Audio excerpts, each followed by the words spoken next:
Good morning, everyone. Can I be heard and seen clearly this morning? You may have seen from the chat function that I did check just after 9:30, and I was up and running. So I hope that situation continues throughout the day. Shall we deal with housekeeping matters, please? Do you have anything to raise? So could I start? So you, I hope, received two communications from the council last evening. One concerned the site visit and the council's position with regard to that. And the second was to provide a copy of the council's resolution by which it adopted as a material consideration the Essex Design Guide. So I hope they've made that. I have those, thank you.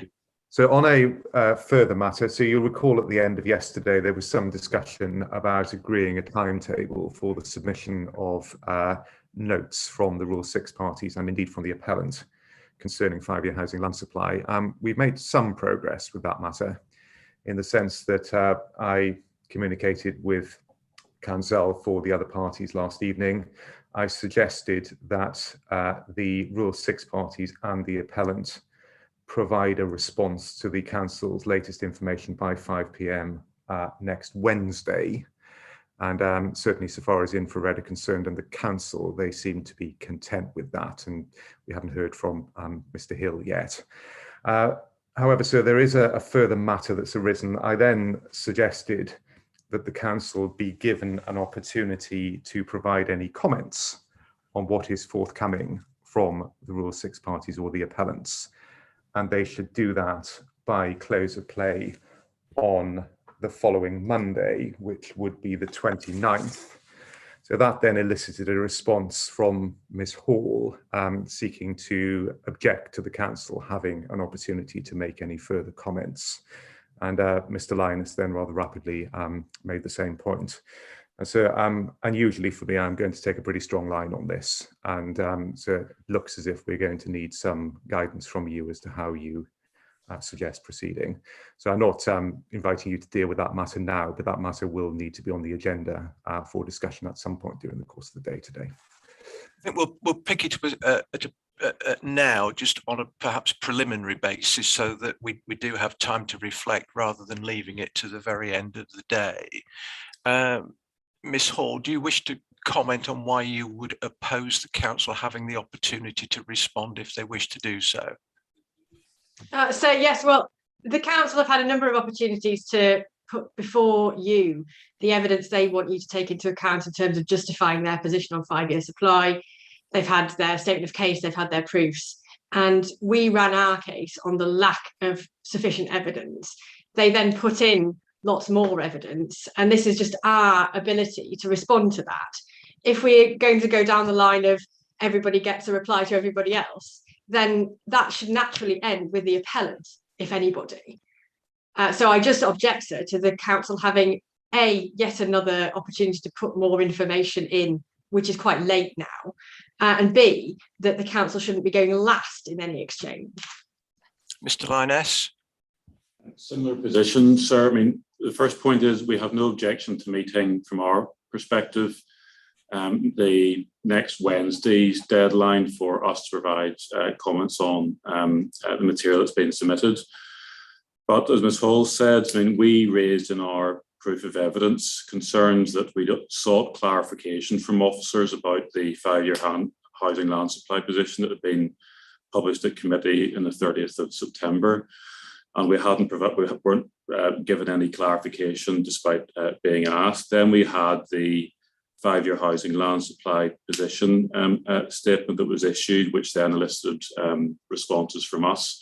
And then we've had the further information supplied from the council as well. So the council's had multiple opportunities to deal with concerns that have been expressed actually since before the proofs were submitted. And essentially our concern is similar to Ms. Hall's, that the council has been given these opportunities, and we're concerned that if we provide further comments next Wednesday, then there is the prospect of the council then producing further information if we are complaining that the information submitted is still insufficient. That comes through on the Monday, and we should really then have an opportunity to respond to that, and which I don't think is ultimately helpful to you, sir, because in the end we made the allegation, the council's had the opportunity to respond to it. It should really be for us just to say whether or not that response satisfies our concerns and for you to take a view on that. And if we go beyond next Wednesday with further information potentially from the council, we should be given an opportunity to respond to that. But time's very tight up until closing. So you have to draw a line somewhere, and our view had been the council's had at least possibly more than 2 opportunities to do this. And there must come a point where a line is drawn, and it seems to us that Wednesday would be appropriate. If, however, you're minded to let the council put in more information, we have to reserve our position to respond to that before the inquiry was closed. Mr. Hill? Thank you, sir. Yes, I'm not going to add in the material way to what's been said by Ms. Hall and Ms. Linus. You would have seen we wrote, sir, to you via Mr. Salter, I think it was on Tuesday, explaining our concerns about the timing and content of the material that was released on Monday evening. It's already proving a task to get to grips with that new material. It seems to me, as Mr. Linus has just said, you do need to draw a line somewhere. And I think that somewhere has got to be close of play next Wednesday. We will struggle to meet that deadline as it is for reasons connected with the availability of personnel, but we're going to do our very best to seek to meet it. But if, following on from that, the council is permitted to put yet more material in to try to bolster its case, then this is going to be a never-ending cycle, sir. You do need to draw a line somewhere, and I think Wednesday afternoon next week is the correct place to draw a line. If you are minded to accede to Mr. Edwards' request to have yet a further bite at the cherry, then I think it must be on the basis that no new material is adduced. There could only be a short comment on what has been provided by the other parties. There must not be new material that's going to generate a further requirement for comment from the others. I'll read on those comments, and we'll return to that later in the day. Clearly, I'm aware that it's been an evolving situation, that it was a relatively stable position before the opening of the inquiry between the council and the appellant. The matter has really evolved as a result of the Rule 6 parties' positions. Ultimately, I wish to be fully informed to the extent necessary in terms of reaching a proper decision on the appeal. So I'll reflect on that at some point in the day and return to it later. Thank you. Any other matters of housekeeping? So we just had one point to raise. We were looking at the documents yesterday in the context of making preparations for our case today. And we noted that the 1998 proposals map, which was saved in 2007, for some reason or another, doesn't seem to be a core document. And we wondered whether the appellant and the council between them could see that was added to the core documents list. I don't know why it has slipped through the net, as it were, but it seemed to me it was an important part of the planning context that you ought to have access to. I've received that, so no doubt that can be added at some point. Thank you. Can we just reflect on site visit arrangements, please? I understand the council are content with an unaccompanied visit. Mr. Linus, I think your clients wish for it to be accompanied. Is that correct? That's right. So I think given the nature of the inquiry and the fact that some views have been identified in evidence, it would be of assistance to you, we hope, if that could take place on an accompanied basis, so that if there are any matters arising out of the evidence that need to be checked on site, that could be done. Ultimately, sir, of course, it's always a matter for you, but I think our preference would be for it to take place on an accompanied basis. Rule 6 parties, do you intend, if it is an accompanied visit, to attend, Miss Hall? I don't actually have any instructions on that point. I'll seek instructions. I should imagine not, Thank you. but I'll check. Thank you. Mr. Hill? Same position with me, so I'll take instructions. Thank you. If it is to be accompanied, and I should say, I don't resist an accompanied site visit. I'm quite content to undertake an accompanied visit if the parties feel that they need to be present to point out particular viewpoints. If it is to be accompanied, I'd like to do it next week, and I could offer either Tuesday or Wednesday, and we would commence around midday. So again, I'll leave that. That's why I wanted to raise it first thing this morning, as opposed to at the end of the day when it's unclear as to who might attend, who might be available. So whether either of those dates would be convenient to the parties, and we'll return to that later on this afternoon. Thank you, sir. Thank you.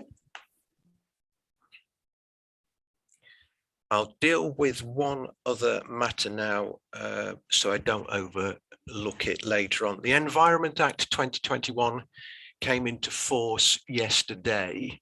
I'd be grateful if the parties would reflect on that and advise in a note if there are any matters that are relevant to this appeal, and whether that has any implications for the planning conditions, particularly biodiversity net gain monitoring, so far as relevant. I must admit, I've not had chance to read through the relevant provisions, but I'll flag it now, and that can then come in the form of a note if there are implications for the decision.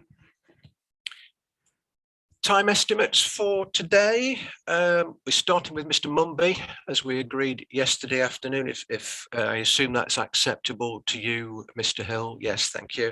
Mr. Mumby in chief, about 40 minutes. Is that the position? Probably about half of that now, sir. Right, okay. Cross-examination? So on the basis of Mr. Mumby's written evidence, no more than 10 minutes. Thank you. And then, Mr. Hill, we've got Ms. Markham, 30 to 45 minutes. It will certainly be within that range and not beyond. Thank you. Cross-examination?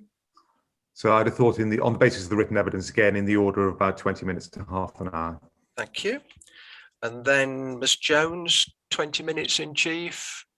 So yes, that's what I'm going to take a view, sir, and make an offer that may or may not be of interest to you and Mr. Edwards. But if by the time we've heard Mr. Mumby, having heard Mr. Harris, it seems to me that there isn't an enormous amount to be gained by calling Ms. Jones to cover similar, if not identical, territory, then I'm going to suggest we would be prepared to allow Ms. Jones' evidence to rest in the form of the written proof.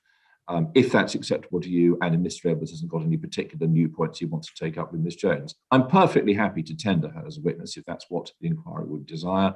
But equally, I'm not going to force that if yourself and Mr. Edwards take the view that the ground has been traversed sufficiently already. It's simply because Ms. Jones comes at the very end of the inquiry, and you will inevitably have covered some of the material, if not all of the material, one way or another so far. But I just make that offer now. We'll see how the position stands at the end of Ms. Mumby's evidence, but it certainly seemed to me that I wouldn't regard that as detrimental to my case, and that there isn't anything to be gained by simply trawling through the same points again. And it's simply the fact that Ms. Jones comes at the very end of a long line of witnesses. But I'm happy to leave that, and we'll see how the position stands when we come to Ms. Jones, who would be the final witness. Thank you. Mr. Edwards, were you anticipating cross-examination? So on the basis of Ms. Jones' written proof, I had no questions for her at all, actually. So Thank you. If that commends itself to you, I'm perfectly content. I'll leave you to review that then, Mr. Hill. If you decide she needs to be called, then you'll have the opportunity to do so. Otherwise, I'm quite content to take the evidence as tendered as a written statement. Thank you very much. I wouldn't want it to be accorded any less weight. As I say, I am prepared to. I understand. The witness, but I just don't want to go through the motion for the sake of it and take inquiry time up. to no good purpose. I understand your position. Thank you. Thank you. Anything else before we have the witness, Mr. Mumby? If not, Miss Hall, if you'd like to call and introduce your witness, please. Thank you, sir. I'll just ask him to turn his camera on. Good morning, Mr. Mumby. Can everybody see Mr. Mumby? Sir, can you see? Good morning. We just do a little test. Good morning. Everyone can hear me good? Yes, thank you. I can hear you. Right, so we'll only need Mr. Mumby's proof for this. I'm going to refer in passing to the 2012 and 2020 master plans and strategy documents, but I'm not going to refer to any particular paragraph. So it might be helpful to have those broadly to hand in case Mr. Mumby wants to draw anybody's attention to particular paragraphs, but I don't envisage that happening. Thank you. They're on my desktop, so I've got ease of access to those. I'm grateful. Okay, Mr. Mumby, can I ask you, first of all, just to turn to the first numbered page in your proof of evidence, please, under the heading Witness Name and Qualifications.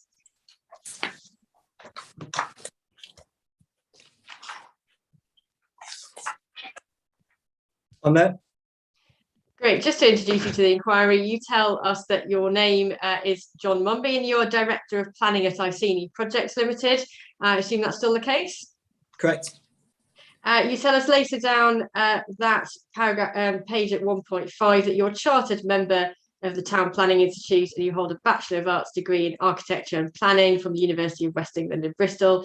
You have 16 years experience of working in the private sector and you've worked as Director at Itinerary Projects since 2017, having previously worked at CGMS and LPS for over 12 years prior to that. Is that correct? Correct.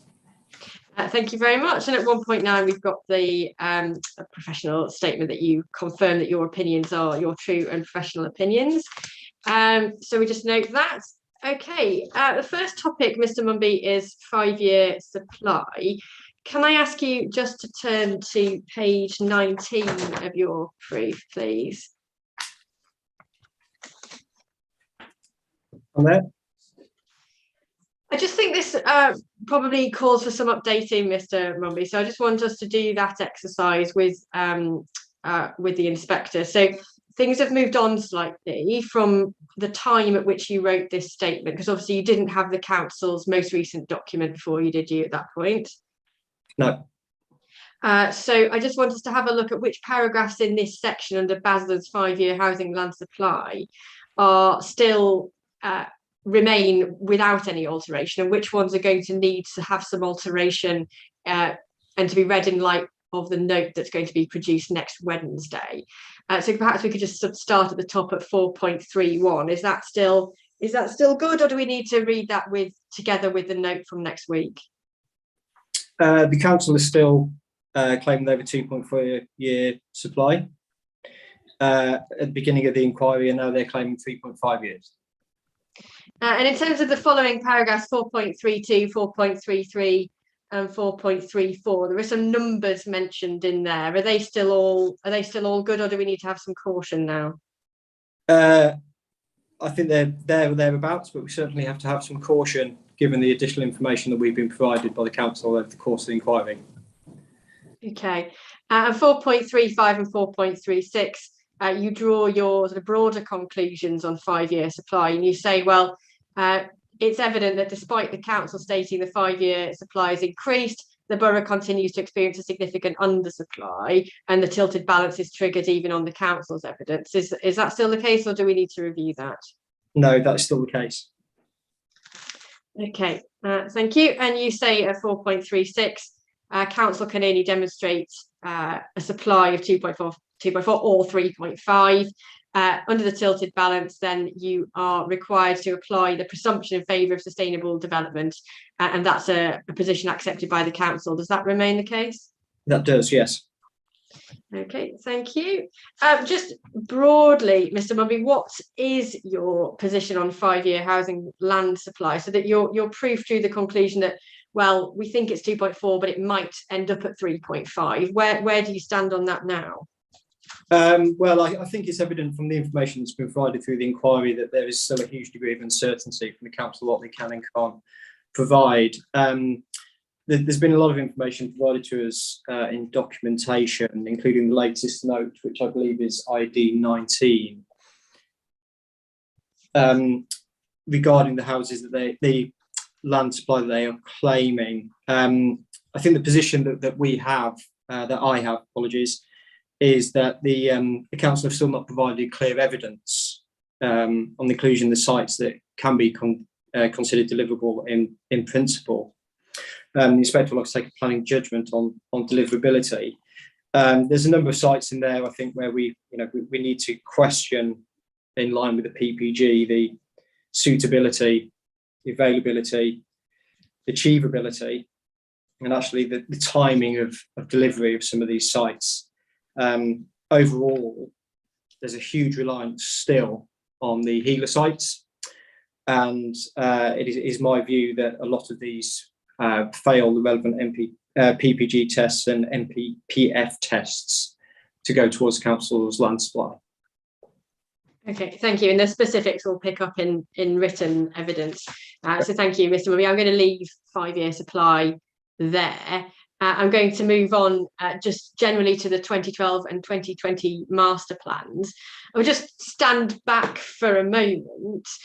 We've had obviously the 2012 master plan, the 2020 master plan and strategy. We're told there's going to be a third master plan or strategy. Putting those sort of individual documents to one side for a moment, what does that suite of documents tell you about the planning authority's general approach to the town centre? Well, it's evident the council have been planning for years now to provide a number of new dwellings within the town centre. The fact that it's not at a conclusion doesn't mean that there is not a direction of travel being demonstrated by the council. They clearly need to provide a considerable number of new dwellings within the town centre, and that's evident by the forward of the emerging local plan, which makes reference to the green belt and the desire to not encroach within the green belt and make best use of the town centre sites.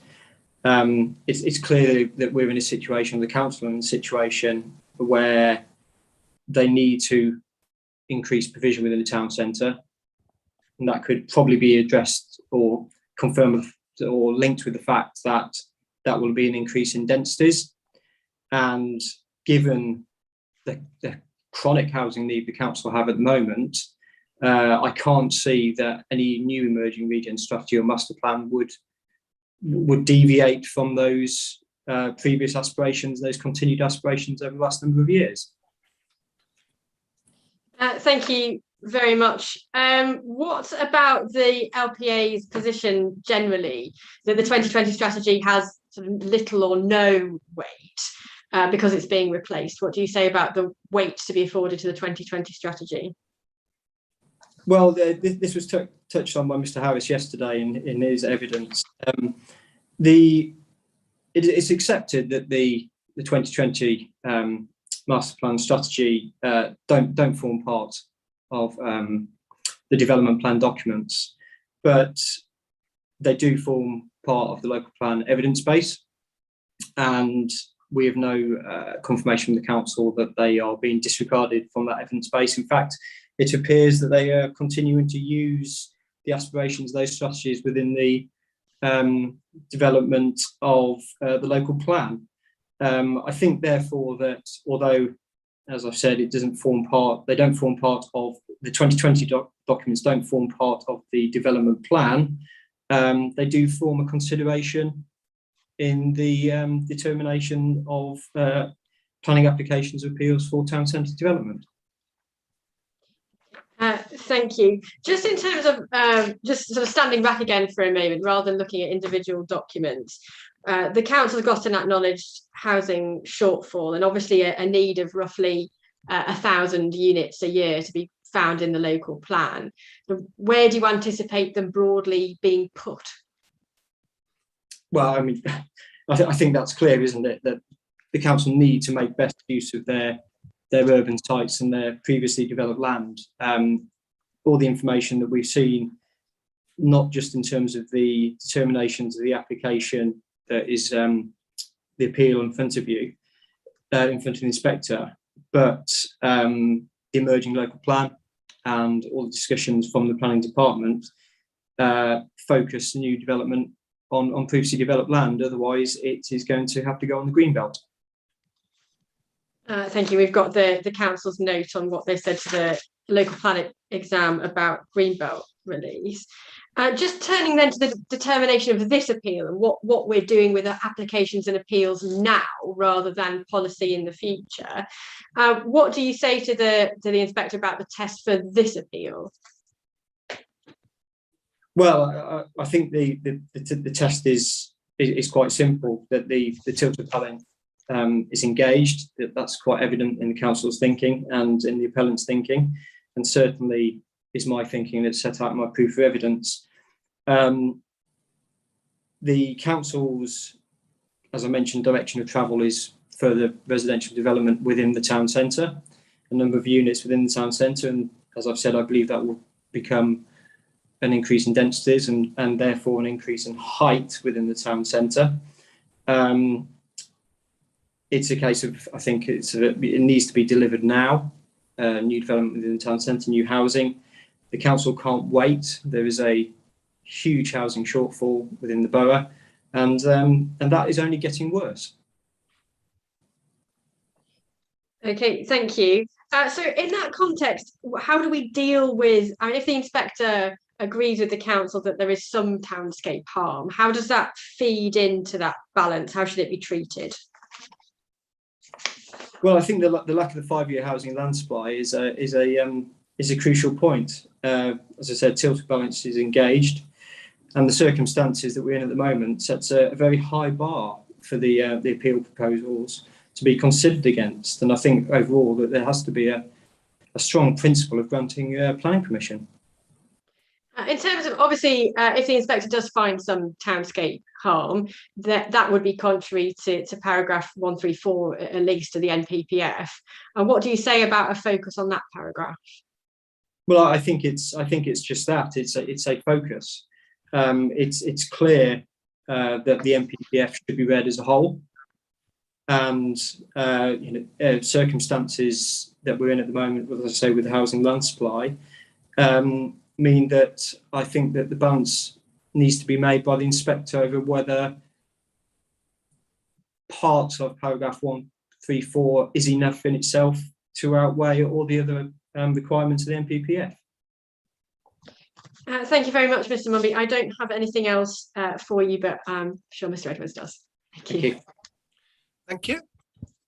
If I can, sorry, excuse me, if I can just pick up on one point relative to 5-year housing land supply in terms of the apparent range that is before me on the council's case and on your case. In applying weight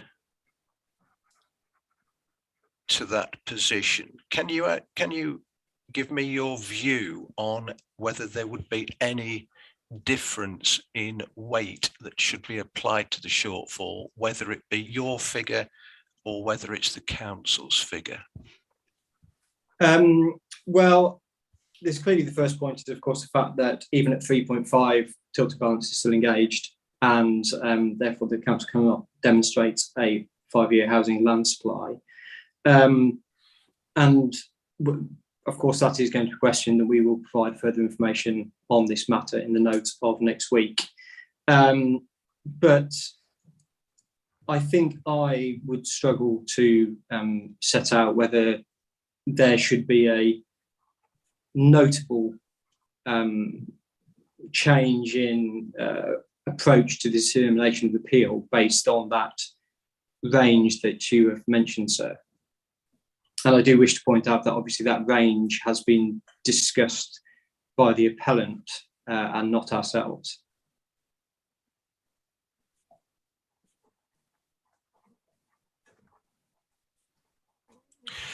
Thank you.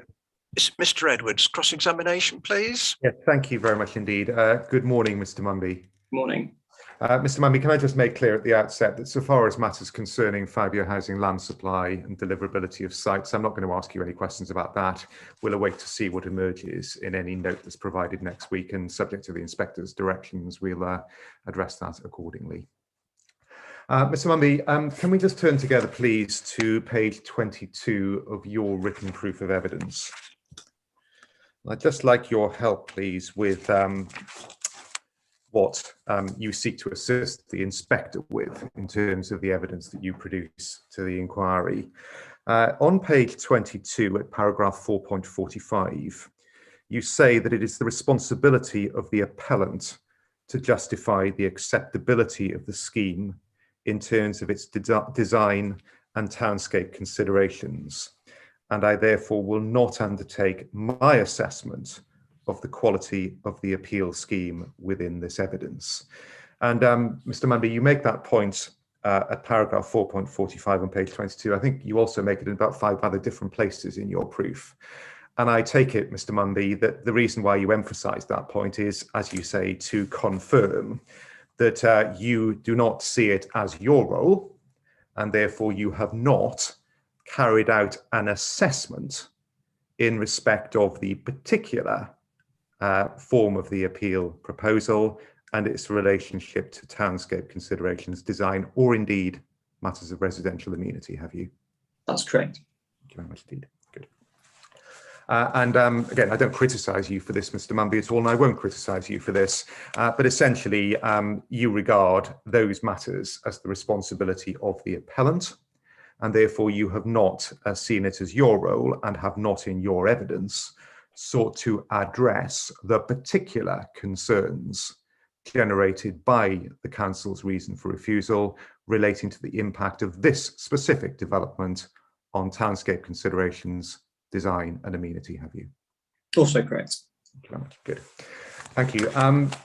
Mr. Mumby, can we then turn please to paragraph 1.8 of your proof?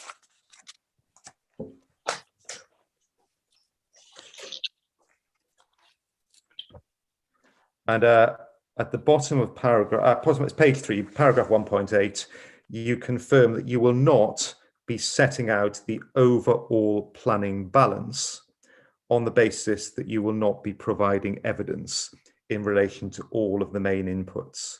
Sorry, could you, what paragraph is this? I'm so sorry, paragraph 1.18, is that? 1.18. Did I say something different? If I did, Mr. Mumby, I'm so sorry. Paragraph 1.18 at the bottom of page 3. On there. Okay.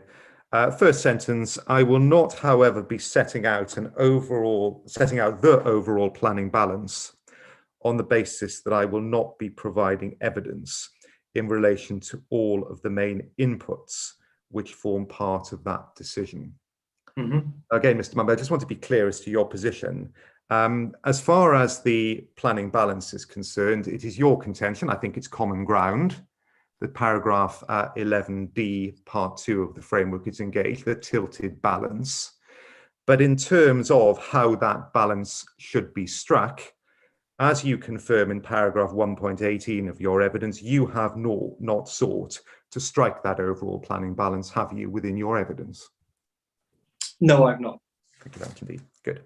So as far as your input into the inquiry is concerned as a planning professional, you've not adduced evidence as to how, in your view, that balance should be struck by the inspector. You've simply identified what the components are within that balance, haven't you?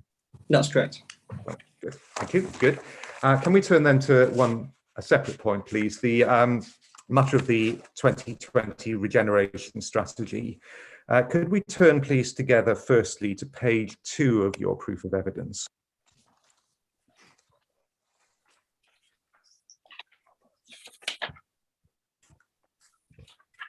Yes. Paragraph 1.9 on page 2, you say the evidence that you have prepared and provided for this appeal in this proof of evidence is true, and you confirm that the opinions expressed are your true professional opinions.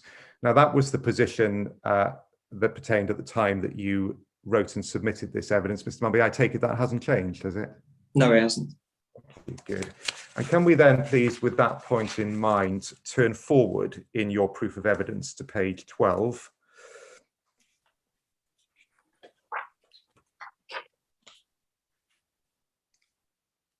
And could we just look together briefly, please, at paragraph 3.16 on page 12? Do you have that? I have.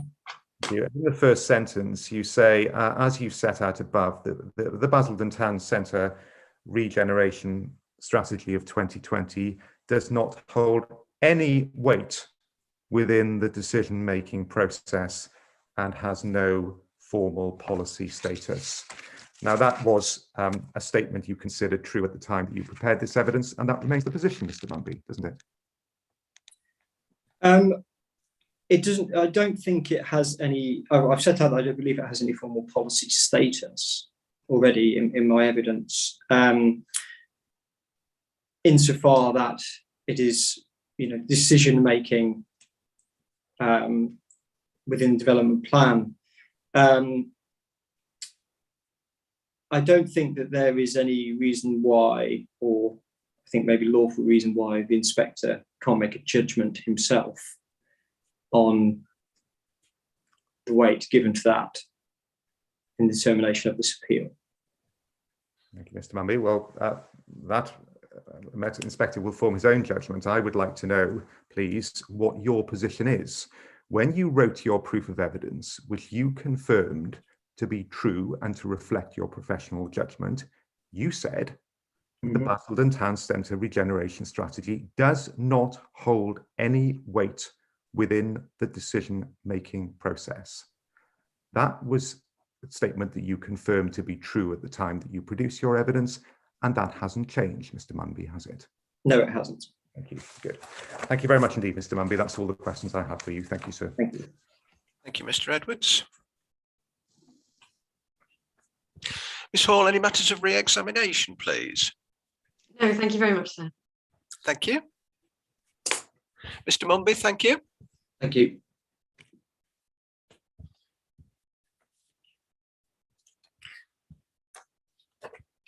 Mr. Hill, then, please, if you would like to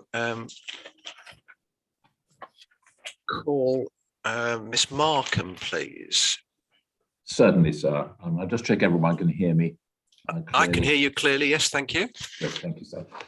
Ms. Markham has and speaks to our main proof of evidence, and there are a large set of appendices which go with those. We're not going to be crawling over those. You'll be glad to hear. There's a summary proof of evidence and there's a rebuttal proof of evidence, which we've also looked at, which has a number of appendices bound into the back of it as well, which we've also looked at during the course of the inquiry, and in particular in Mr. Land's evidence. Ms. Markham, can you hear me clearly? I can. Can you see and hear the inspector and Mr. Edwards? I can. Could everybody hear me? Yes, thank you. By way of explanation, Ms. Markham and I are nowhere near each other. Indeed, I have no idea where Ms. Markham is, but she's in another part of the country, and she will have no idea where I am either. We're certainly not in a position to pass notes to each other, should anyone be thinking. I understand that. Thank you. So can I start, please, Ms. Markham, by just introducing you to the inquiry? I do think it's very important that we spend a moment just understanding your perspective in relation to this evidence. And with that in mind, I'd be grateful if we could just have to hand, to avoid making written notes unnecessarily, section 2 of your main proof, which begins on page 12 of the main proof in the band document that I have. Can I just check everyone else has got a section 2 background that begins on page 12, main proof. Ms. Markham, can I just ask you to confirm, please, that you are Lucy Markham and you're a partner in the Planning and Development Department at Montague Evans? Yes, that's right. And if we just turn to the back of this section 2 and pick up on page 14, paragraph 212, is it right that you have an honours degree in modern history from the University of Oxford, MSc in historic conservation, course jointly run by Oxford Brooks and the Department of Continuing Education at Oxford University? Is that correct? Yeah, that's right. And do you also have postgraduate qualifications in spatial planning, postgraduate diploma from Oxford Brookes and in urban design, and a postgraduate certificate from Westminster University? Is that all correct? Yes, that's right. And if we turn back to the first page of this section, is it correct that you are dual qualified as a chartered town planner and as a member of the Institute of Historic Building Conservation? Yes, that's right. And you tell us there you have 17 years professional experience as a heritage specialist, and we've seen your postgraduate qualifications. You set out something of your experience in section 2.4, other projects in which you have been involved and upon which you've given advice and indeed evidence. Can we just turn on to page 13, where you mention in paragraphs 2.5 to 2.6 your involvement in instructions which have had a specific new town element and where you've been asked and instructed to advise upon post-World War II listed buildings, some of which will be very well known to all participants in this inquiry. Can you just confirm that is all correct? Yes, that's all correct. And indeed that you do have an understanding and knowledge of and experience in handling the buildings of this post-World War II era. Yes, absolutely. I've advised councils on a number of new towns. So I've advised Plymouth City Council and also Crawley Council. And I was also involved in the sort of early stages of the regeneration of Chris Street Market, which was designed by Frederick Gibbard. And I've also advised on a number of post-war listed buildings, including the South Bank Centre. And I'm currently advising on Haringey Civic Centre, which is the 1950s Grade 2 listed building. Thank you. Now, in common with my colleagues at the bar, I'm not going to take you through parts of your proof or your summary proof. All I'm going to do, sir, if this is acceptable to you, is to alight upon a number of topics that have come up during the course of the inquiry so far, that perhaps at this stage of the evidential process warrants some comment from Ms. Markham. She's of course listened to Mr. Lyon's evidence, and there are a few points which she'd like to make, having heard that and heard it cross-examined and reflect on it. So we're going to deal with just a short number of specific topics which are really at the heart of your evidence, and I'm not going to ask you to read any part of your written material, Ms. Markham. We're going to start, please, with the alleged singularity of Brook House as a vertical form in Basildon Town Centre. I just want really you to help us from your perspective as to whether this proposition is even a plausible one. I'd like to do that briefly by looking back at Mr. Jackson's Appendices and Appendix 2, which you've looked at already at the inquiry, but just as a point of reference, helpful point of reference, if you could take those out, please. There are three oblique aerials, but it just enables one just to fix very quickly on the content in terms of the skyline of Basildon Town Centre from a variety of viewpoints. And the first one is to the southeast, and then the second one is southwest, and then the third one is there as well for us all to see. Can you just turn through those, please, and offer us your views, Ms. Markham, as to whether Brook House appears as a singular vertical form in Basildon Town Centre? I think it's pretty obvious when you look at these oblique aerials that Brook House is one of a number of tall buildings in Basildon Town Centre. And I think Mr. Jackson took us through that the day before yesterday as well. There's a number of tall buildings in the town centre. We've got Great Oaks House, which is 11 stories. We have Kelting House, which is 9 stories. There's also the Millennium Bell Tower, which is 29 metres, which I've worked out is equivalent to 9 residential stories. We also have Trafford House, which is 8 stories. And there's been recent consent to add 3 stories to that. And there's also the Icon building, which is 10 stories. So certainly Brook House is not singular. No. Now, I just want to pick up on a point Mr. Lowndes dealt with when I was asking him questions in cross-examination. That was his his attempt to distinguish Brook House from Great Oaks House on the basis that it was in a different urban block to Brook House. Now, if we just look at that last picture of Mr. Jackson's, Great Oaks House, of course, is the building immediately to the north, I suppose one might say, northwest of Brook House. What's your view on the proposition that Great Oaks House is in a different urban block to Brook House? Well, my view is that's incorrect. The city blocks are bounded by streets. So Great Oaks and Brook House are in the same city blocks. They're only separated by a raised pavement. And I think that's clear when you go on site. There's really only they're almost abutting each other in terms of the car park, sort of almost abuts Brook House, and the car park is really part of the Great Oaks development. Thank you. So that's the car park we're talking about immediately to the north. Yes, exactly. The Town Square site. Yeah. Thank you. And that's where the raised pavement is. So you stand on the car park, and that's the raised pavement that's separating Great Oaks from the.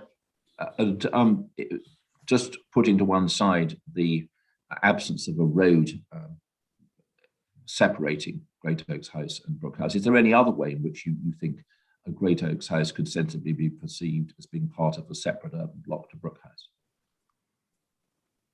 No. Thank you.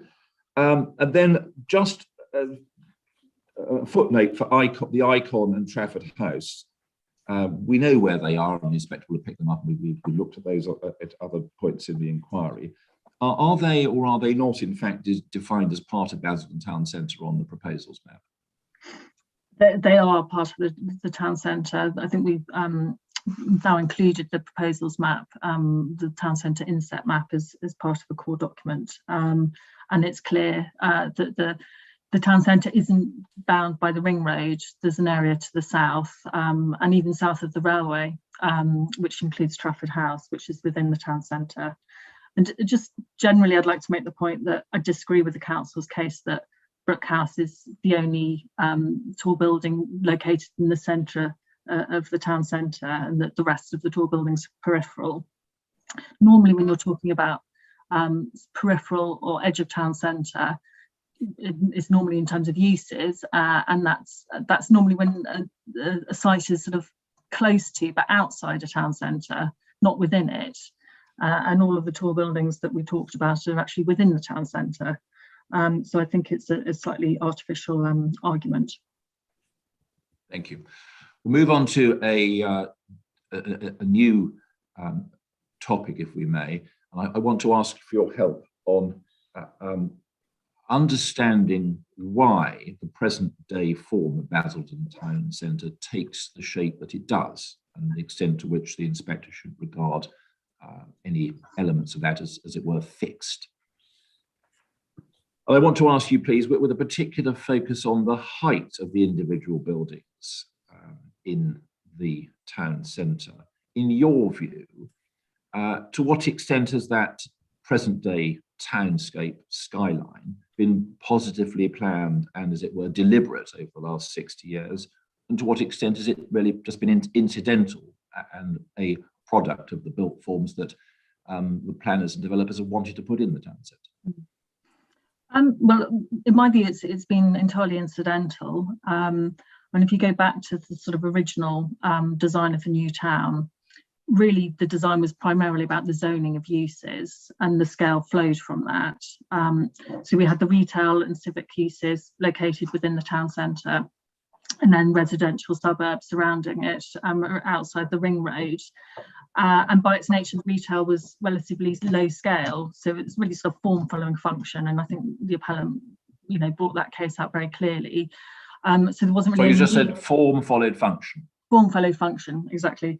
So there wasn't any need for more than sort of 2 or 3 stories. And I think in my main proof, paragraph 6.14, I referred to an article from the Architectural Journal from 1957, where they referred to the use of tank floors to give a semblance of a fourth floor.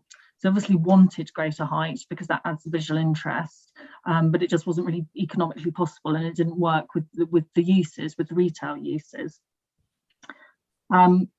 Sort of fast forward a few years, we have Brook House being constructed in 1962, and that was partly introduced as a residential block to bring a variety of uses into the town centre, to bring some life to it in the evenings when all the shoppers have gone home.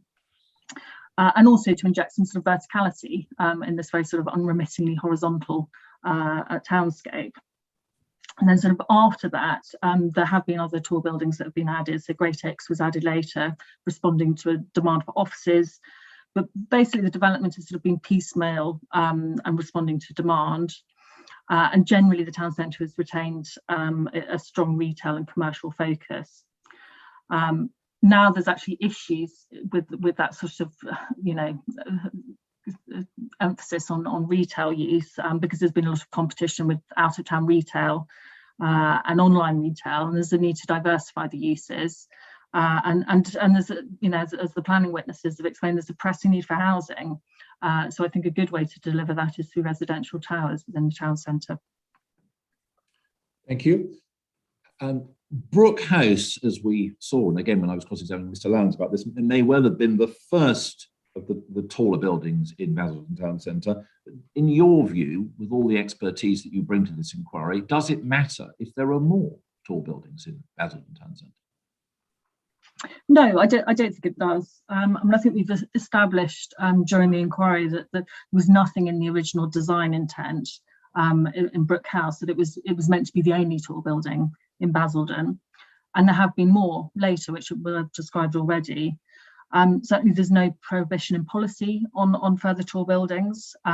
Brook House isn't a protected landmark like St Paul's Cathedral, for example, and indeed St Paul's Cathedral is seen in conjunction with tall buildings. There's a cluster of tall buildings in the east of the city. There are no protected views in Basildon. Obviously, Brook House is a listed building, so we have to have regard for its setting, but the council doesn't have any, issue with the impact on the setting of the listed building, and there's no heritage objection. And I think generally this location is appropriate for tall buildings. It's located in the town centre. It's a brownfield site. There's good transport accessibility, and there's good access to services. And I think beyond that, Basildon actually has quite a robust urban structure that has these very generous squares, large urban blocks, and it's an appropriate location to put tall buildings. So it's not like a market town which has got sort of burgage plots and a very tight grain where it would be difficult to incorporate a tall building. This has got a robust urban structure where I think tall buildings can be accommodated without harming and indeed enhancing the townscape quality. Thank you.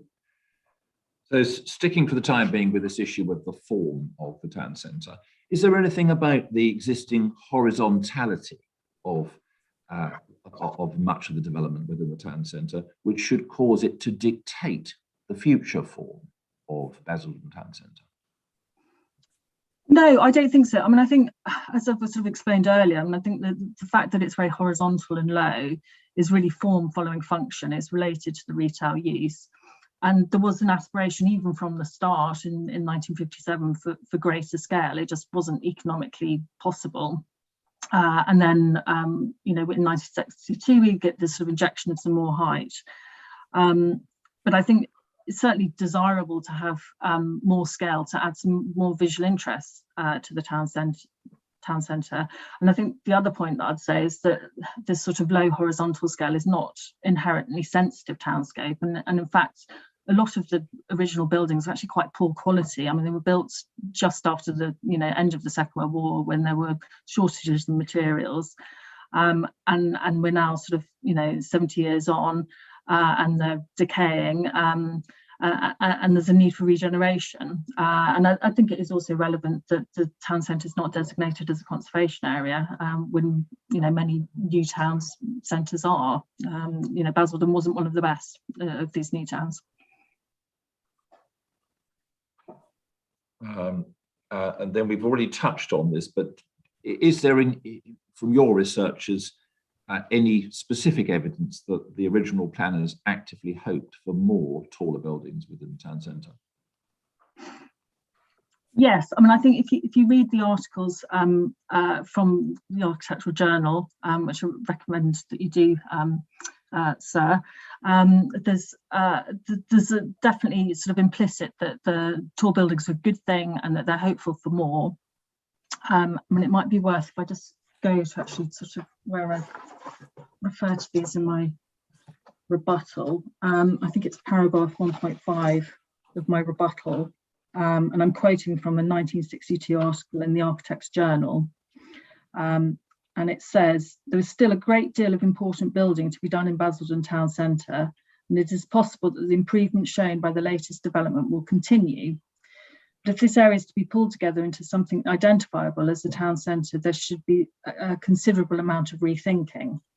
And I think what I take from that is it's clear that Brook House wasn't seen as, you know, the single and only tall building that was going to be constructed in the town centre, but it was a, you know, a drastic rethinking. It was a change in direction, and they're anticipating that more tall buildings would come.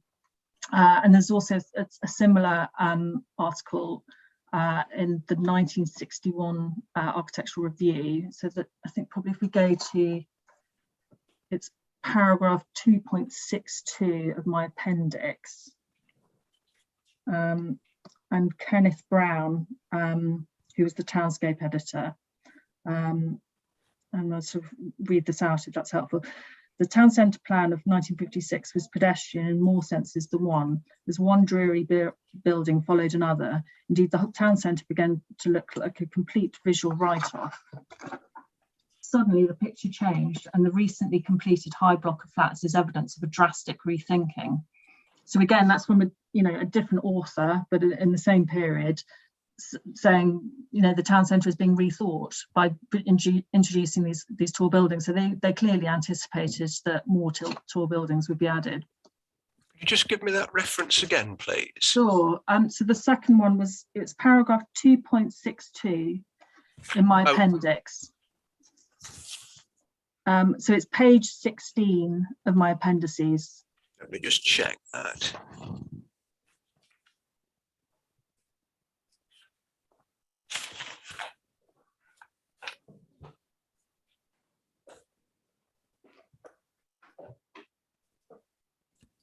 That's the historical development of Basildon, is it? Yeah, exactly. So it's page Yes. 11, internal page 11, at the bottom of that 2.62, and then it goes on to the next page. I've got it. Thank you. Thank you, sir. Penultimate point on the question of the form, existing form, Basildon Town Centre, Ms. Markham. What evidence is there that the financial considerations back in the 1950s and 60s, viability considerations, played a part in the structures that were built at that time? And I think it's clear that they played a factor. And, you know, if you read those contemporary articles, you know, they're explicit in that the economics limited the scale.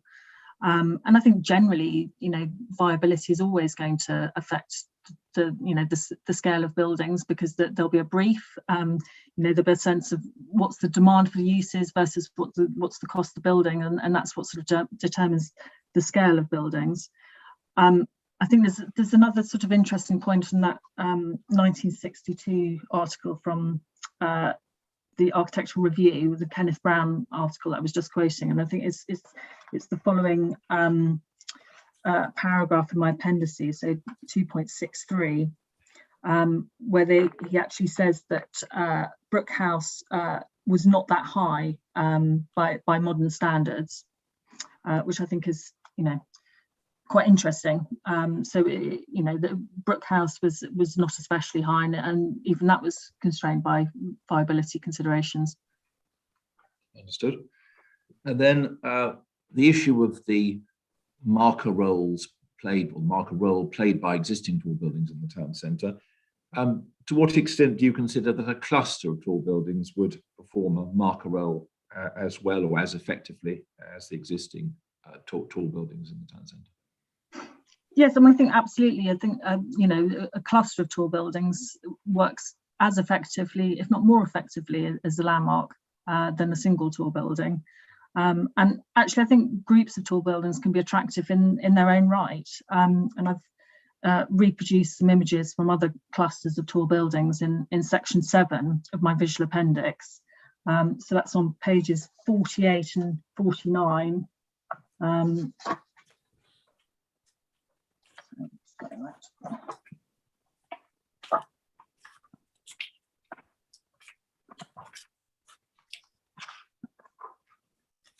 Yes, pages 48 and 49 of my appendices. Is everybody there? Yes, thank you. So I've got some images there of the first one is of Canary Wharf, the cluster of tall buildings seen from Greenwich Park, a really famous London view. And the second one is the city cluster from Waterloo Bridge.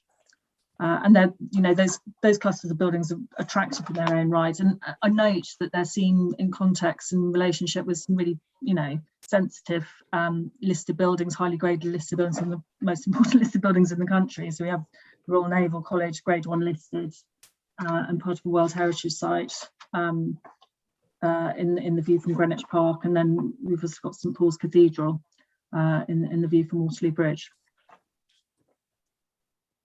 Thank you.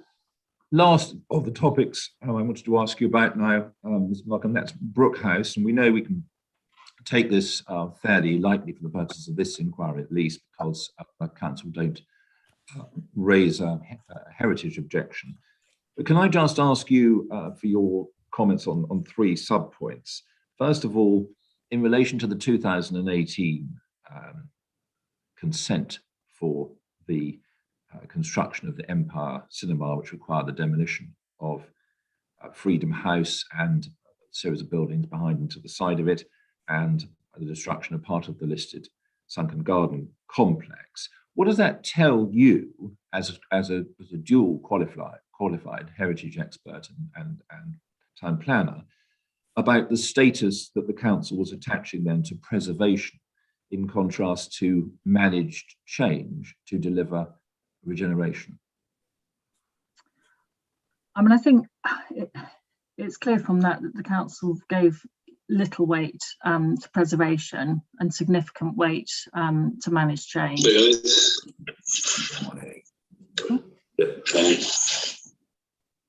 I think the dentist's office might have the microphone on. I think that's been resolved. Yeah, let me just check. Yes, thank you. Yeah, so as I was saying, I think that indicates that the council gives little weight to preservation and significant weight to managed change. And it's worth noting that Freedom House, although it was unlisted, it was considered significant enough to have an entry in the Pevsner entry on Basildon, and that's available in Mr. Lowndes' sort of appendix if you want to have a look at what Pevsner says about Freedom House. And there's been, you know, that building was demolished, and there's been some significant alterations to the listed Sunken Square, which was basically designed as part of the same architectural composition as Brook House, and, you know, made an important contribution to its significance, and that's been diminished by those changes. And I do note that Essex Place Services, which was the council's heritage consultee, recommended refusal of that application, and they objected, and the 20th Century Society also strongly objected. So I think, you know, the council clearly sort of putting regeneration ahead of preservation. Thank you. Second point on Brook House, it's a point that I put to Mr. Lowndes. I'd like your assistance on it, please, as you're my witnesses in this regard. We discussed with Mr. Lowndes the extent to which Brook House had an architectural presence. I think he liked my word, muscularity, which would allow it to stand out in a cluster or grouping of tall buildings. And like your view on that, even if there were other tall buildings and taller buildings in the town centre, do you think Brook House's qualities and history and architectural evolution would be readily discernible as one looked at the building? Yes, and I think absolutely you can read its history and its architectural value. It's very robust building, and it's got an architectural presence. I mean, in terms of its form, as a sort of large, solid form on the raised pilotti, which and it's got these distinctive V-shaped windows. Clearly, it's a 1960s building, and it will remain discernible as such. And if additional tall buildings are constructed near it, there'd be no impact on that architectural interest of that design, of its design. And I'd also want to make the point that often tall buildings of this era were built as groups. So the Barbican, which is grade 2 listed, includes a number of towers. And we don't necessarily need to look at it, but if in page 45 of my appendices, I've got an image of the Barbican towers. And there's also examples of listed buildings or listed tower blocks or listed towers, you know, some of them are office as well, which now form clusters of tall buildings. And I've provided a number of examples of those at pages 45 and 46 of my appendices. So yes, I mean, I think it does have the sort of muscularity to withstand being seen in context of other tall buildings. And the last point is just offering you an opportunity really to comment if you had anything to say on the extracts from architectural blogs that Mr. Lowndes put in. It was after you'd considered and submitted your rebuttal evidence. I think it came just on the eve of the inquiry. Was there anything in that set of documentation, which I think is Mr. Lowndes' addendum note, I think it's called, anything there that causes you to change your views, or any points that you would want to revisit in the light of those architectural blogs? I'm certainly nothing that I'd want to revisit. I mean, I think probably the article by Gillian Darley in Building Design is of most interest. And it was interesting, actually, she picked up some of the same points that I had from Kenneth Brown and in the Architectural Review again, where she quotes, one of the major problems in creating a town centre from scratch is how to make it immediately recognisable as such. And if you read the rest of that article, it really is about injecting scale, and that's how you make a recognisable town centre. I did notice that she'd noted some issues with maintenance of Brook House, unreliable lifts, issues with pigeons, issues with wiring. I think the condition of Brook House is pretty poor. I mean, obviously that doesn't decrease from its architectural significance, but it is, I think, you know, it is relevant to its role in the townscape. And I also noticed that she sort of commented on the skeletal remains of East Square, so the changes as a result of the cinema development. But she was certainly encouraging regeneration of Basildon. Thank you, Ms. Markham. So that concludes the evidence in chief. I'm not sure whether you want to take a break now or to go straight into cross-examination. I think we can probably go straight into cross-examination on the basis of Mr. Edwards' estimate, if everybody is comfortable. Ms. Markham, are you comfortable to continue? Yes, that's fine. Thank you. And Mr. Edwards? Yes, of course, sir. Thank you. Thank you. Good morning, Ms. Markham.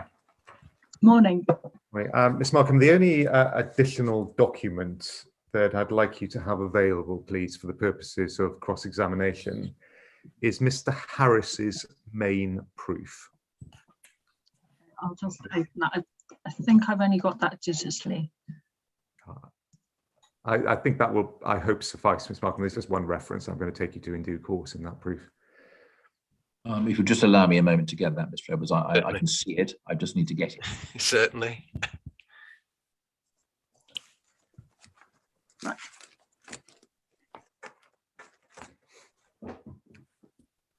I'll just pause for a moment, Ms. Markham, until Mr. Hill returns.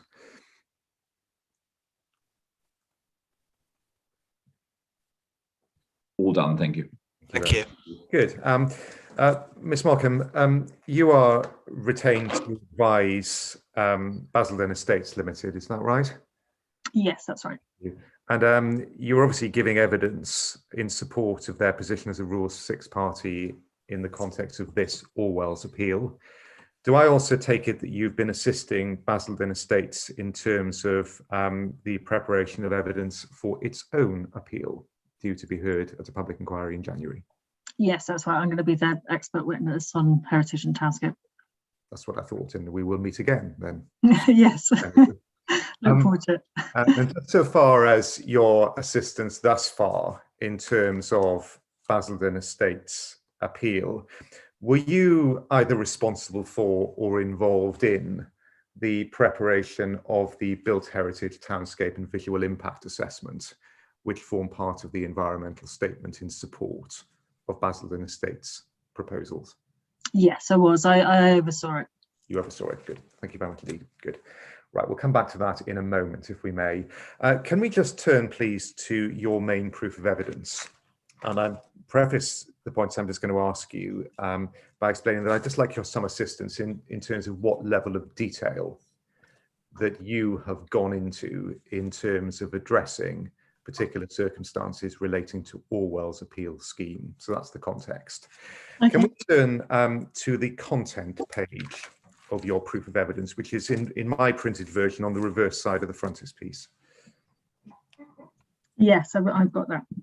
And we can see there that you set out the various chapters of your proof. There's a summary, there's background, there's instructions and scope of evidence. You then address a summary of statutory policy frameworks and material considerations. You then address consultation responses. You then, at section 6, set out a general townscape and urban design consideration chapter, character of the area, 7, significance of Brook House, and then 8, response to the refusal, height, scale, massing, and relationship with Brook House. And Ms. Markham, it is, as I read your evidence, really section 8, where you seek to address the specific, to the extent that you do, the specific points arising from the council's refusal or putative refusal of planning permission for the Orwell scheme, don't you? Yes, that's right. I mean, the rest of it is sort of background, which feeds into that assessment. But yeah, that's where I really grapple with the reasons for refusal. Thank you. And if we turn then, please, to section 8 of your evidence, which begins on printed page 35. Section 8, headed Response to the Refusal, Height, Scale, Massing and Relationship with Brook House, comprises just over 4 pages, doesn't it, of your evidence? Yeah, sort of 4.5, I'd say. 4 and a bit pages, thank you. As you'd expect, I read this quite carefully, Miss Markham, and essentially much of the text within the section is really setting out sort of context and drawing on what you've set out previously. And in terms of the first matter that you address substantively, which is appropriateness of the design response to the townscape of Basildon, and you'll see that subheading towards the bottom of page 35. Do you see that? Yeah. Yeah. It's really, I think, isn't it, paragraphs 8.11 and 8.12 on page 36 and over onto page 37, where you grapple with the particular impact of the appeal proposal, don't you, under that subheading? I might just have to reread this section. Yeah, go briefly reread it. Please do. Yeah.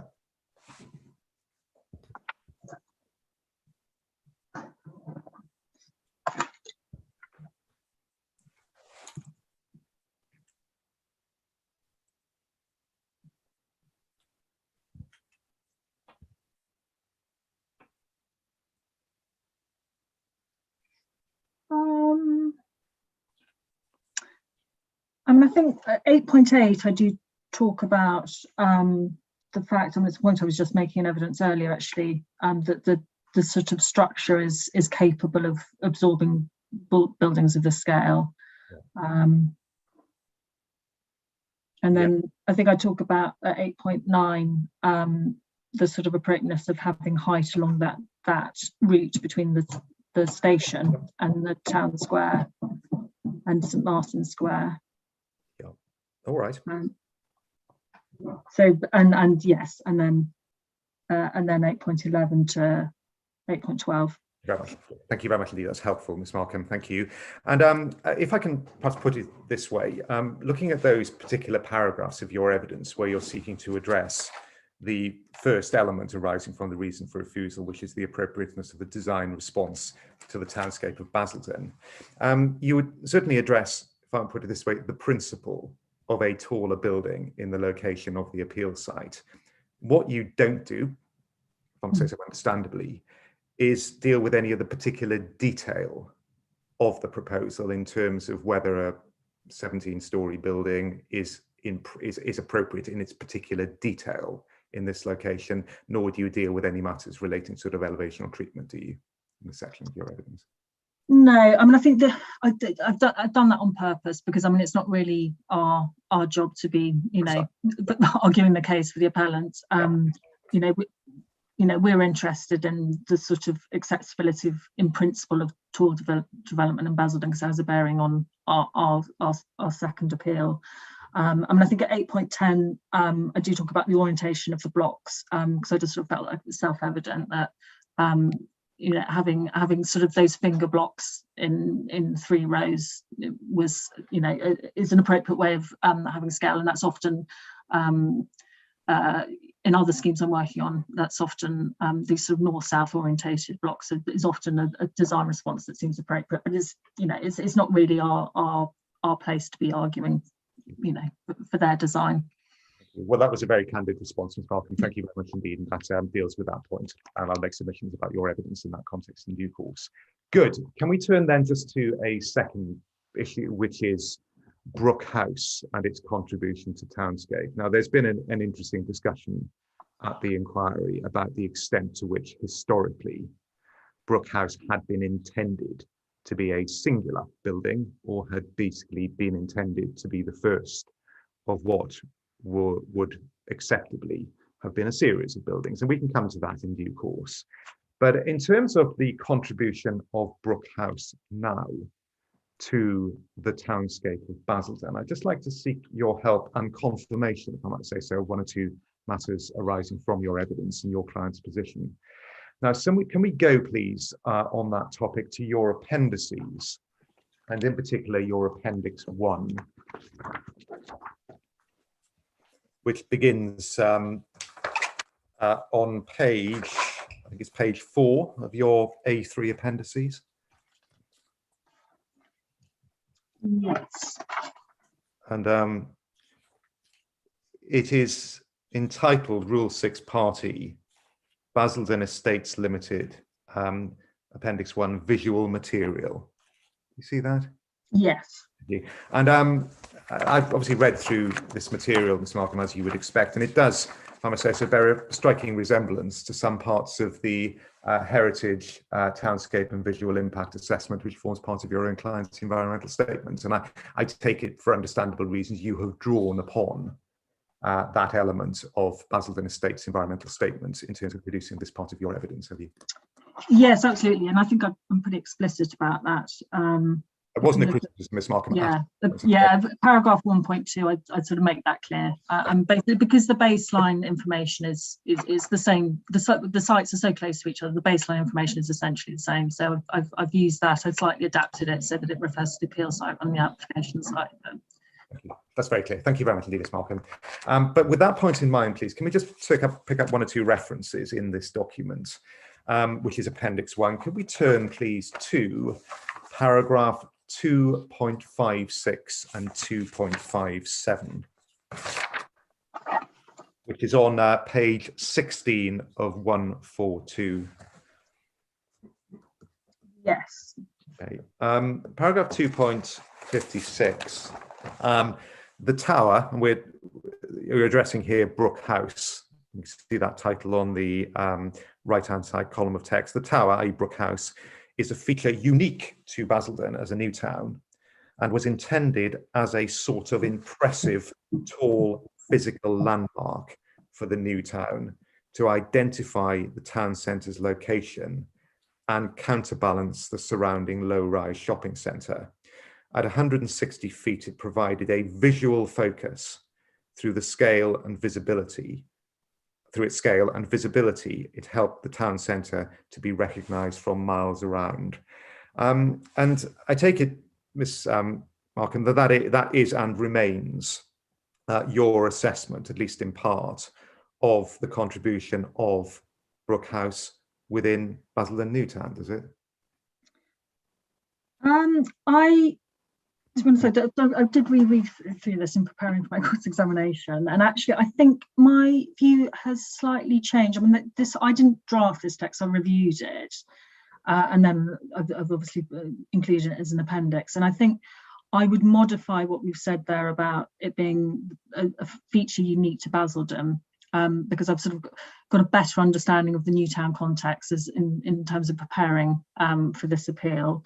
And I've been doing some research on, the other new towns.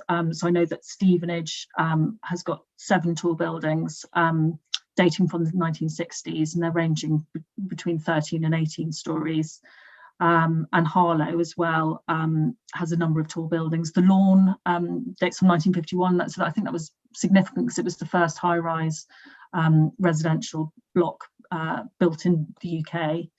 And it's got 10 other tall buildings, mostly from the 1950s and 1960s. So I think that we got wrong, and I didn't pick up on it when I was preparing my appeal. So I'd like to modify that. I mean, in terms of the rest of it, I think that I agree with all of that. Okay, all right. Yeah, I wouldn't change any of that. All right. We'll come back to the modification in a moment, but I take it from that answer that subject to the qualification that you entered in respect of text in the first line of paragraph 2.156 about the Brook House being a unique feature, the remaining part of that assessment, including that it was intended as a sort of impressive, tall, physical landmark for the new town, etc. I take it from your answer, those are all assessments that you continue to agree with, Ms. Markham. Yes, I do. But what I would qualify that by saying is that it doesn't mean it has to be the only tall, impressive landmark. Well, you've made that point, Ms. Markham. But the inspector can take essentially as a baseline, can't he, from your evidence that one of the functions of Brook House is to perform or to be the impressive, tall, physical landmark to the new town that you've identified in that paragraph, and he can assess the impact of the proposed development before him against that baseline as you assess it. Ms. Markham. Yes, I mean, I think that's clear. I think everyone's agreed that it was intended as a landmark, because prior to it being built, everything was incredibly low rise, so you probably couldn't have identified where the town centre was. So it did, if you were in the outskirts of Basildon or in the suburbs, it would help you identify where the town centre was. So no, I don't think there's any disagreement on that. And as far as the uniqueness point is concerned, it's the revision that you've sought to introduce to this part of your evidence. Obviously, that's the first time we've heard of that, Ms. Markham. Perhaps you would confirm that this very paragraph forms part of the environmental statement submitted in support of your own client's appeal, doesn't it? Exactly the same thing set out.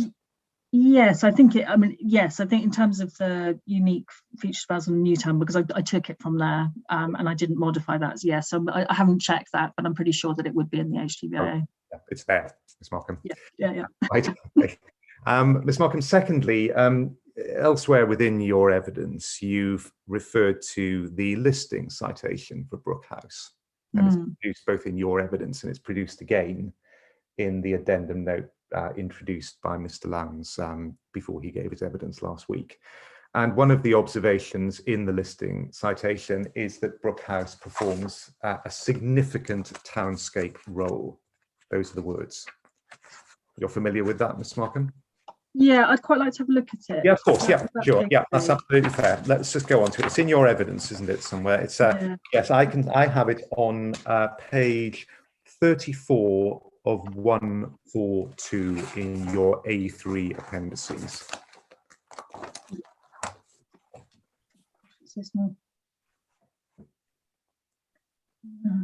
Or of 142, left-hand side of the page. Oh yes. Here we go. Okay, so it says the bold and subtly profiled pilotti, together with the sighting of the block forward of the adjacent building line to the west and facing the sunken square to the east, gives a significant townscape role to the building.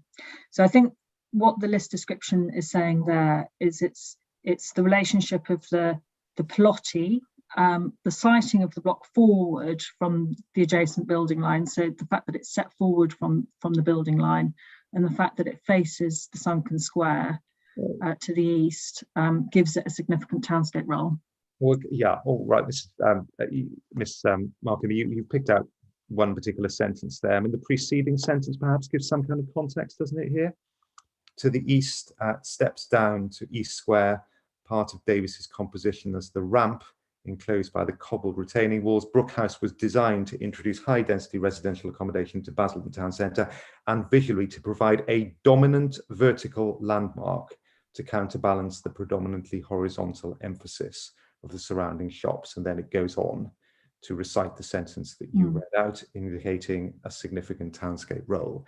Now, I didn't detect anywhere in your evidence, Miss Markham, that you took issue with what was recited in the listing citation for Basildon, for Brook House, forgive me, including those parts that we just looked at. No, I agree with that. No, that all makes sense. Thank you. Do you also agree that Brook House is the landmark building at the heart of the town centre, highly visible from many neighbourhoods in Basildon? No, I don't think it's the. I mean, there are a number of tall buildings in Basildon, as we've described, and when we look at the views, I mean, I thought it was very helpful in the townscape evidence the day before yesterday. Actually looking at the views, because when you look at the views, you can see that you can see Brook House in some of those views, but it's nearly always seen with other tall buildings and with Great Oaks, because Great Oaks is so close to it. So it's not the only tall building. So you disagree with that statement that Brook House is the landmark building at the heart of the town centre, highly visible from many neighbourhoods, do you, Miss Markham? Yes. Where's that come from, actually? Your HTVIA in support of the your client's appeal, Miss Markham. That's where it's come from. But have we got that before us here? No, but I assume you're familiar with it, Miss Markham, because you wrote it. I didn't write it. I reviewed it. Right, there we are. Do you also agree that the scale of Brook House means that it is a visually prominent, even dominant feature in the surrounding townscape? I wouldn't say it's dominant. Yes, it is visually prominent in some views. I wouldn't say it's dominant. No, you don't agree with that either. Again, that's from the HTVIA in support of the your client's appeal. So again, that's okay. The inspector doesn't have this document. So can I just say, if Mr. Edwards is going to put out of context passages from the HTVIA that isn't before the inquiry, it really isn't acceptable. I wouldn't have objected to this line of questioning had the material been there, so that you, Miss Markham, could just pick up the context. I think it's a bit much to put forward or to ask questions when one doesn't have the contextual material. It's always very easy to pick a few words out and leave them without their context. And I think if there are going to be any more questions along this line, we're going to have the full text of the HTVIA. Sorry, Mr. Hill, I wouldn't have introduced it in this way, sir. The reason I'm referring to this, it simply followed from some points that were raised in examination in chief, and I'm not going to take any further points arising from this document. We'll move on to some other matters, if I may. Are you content, Mr. Hill? Well, so I'm not really content, but I think if we're going to move on to other points, then we'll just let that lie. Indeed, maybe the question could have been phrased in the context without reference to the assessment which had been undertaken. I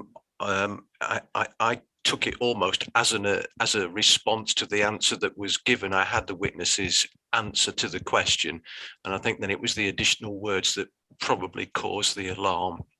Okay. Let's move on, Ms. Markham, if you may, please. More generally, so far as Basildon is concerned, I think it's common ground between us, and this is, if I must say so, material that's before the inquiry, that other than Brook House, Basildon is generally low scale so far as its townscape is concerned.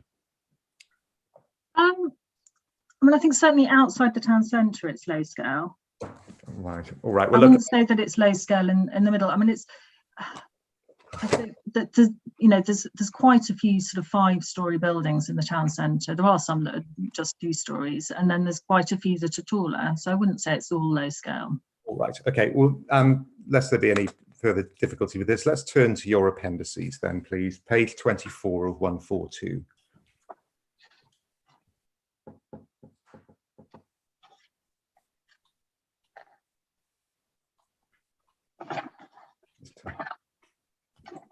Tell me when you're there, Miss Markham. Yeah. Okay. And this is in a section of your Appendix 1 where you're addressing Townscape character. It begins a few pages further on, earlier in the appendix. And page 24 is addressing Basildon Town Centre, your character area 1. Do you see that?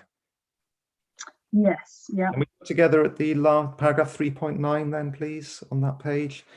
Basildon is generally low scale, almost uniformly 2 stories.